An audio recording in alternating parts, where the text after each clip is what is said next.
Hello and welcome to George's Sunshine Hour, live on NSL Newcastle Student Radio. This week we start with a special pre-recorded interview with Alan Stoobs, the organiser of the 33rd Newcastle Beer Festival.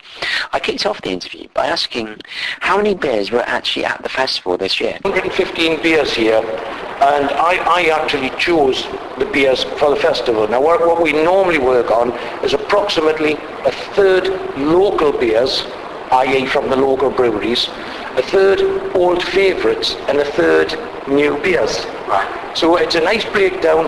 We don't have any involvement in the pubs. Yeah. All we try and promote the beers for the landlords or the tenants of the pubs to actually stock the beers.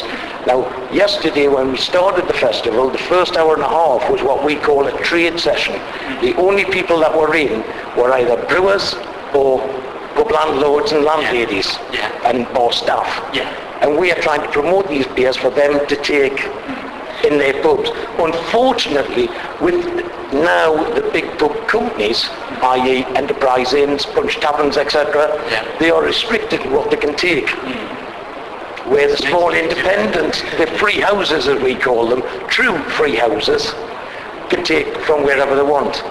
And these are the people we've got to get to make sure they get the beers in and pull the punters away from the tight houses, or if the tight houses have real ale, great, we support them. And try and get in as well. That's right, yes. So you can't go into some other pubs where you've got the same beers on all the time. There's no selection because the pub company dictates what they can and what they can't take. That kind of must be quite frustrating for you.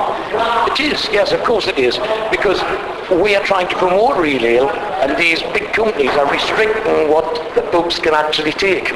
Carrying on with my conversation with Alan Stoobs, I asked him what makes a good ale. Think about it sensibly. It is not something that you can say you've had a particular good ale, because I can take you into three pubs selling the same beer. It can be perfect in one and very poor in another. It depends on the cellarmanship and how it's looked after. So it's kind of more technical than people believe. It's a lot more technical. I think this year especially the quality has been very good. You organise quite a few of these festivals then? This is the second year that I've actually run Newcastle Beer Festival, but I've also been heavily involved in running pub festivals on a far smaller scale. Do you enjoy? Is that the biggest kick for you? Is it kind of getting? It is. Yes. Yes. I mean, I've got a festival in a month's time, which is advertised on the back of our programme at Oddfellows in North Shields. Now that again is my festival. And I've already got the beer selected, but that is what, as I said before, about being a scratcher, looking for new beers, just like the train spotters looking for a locomotive.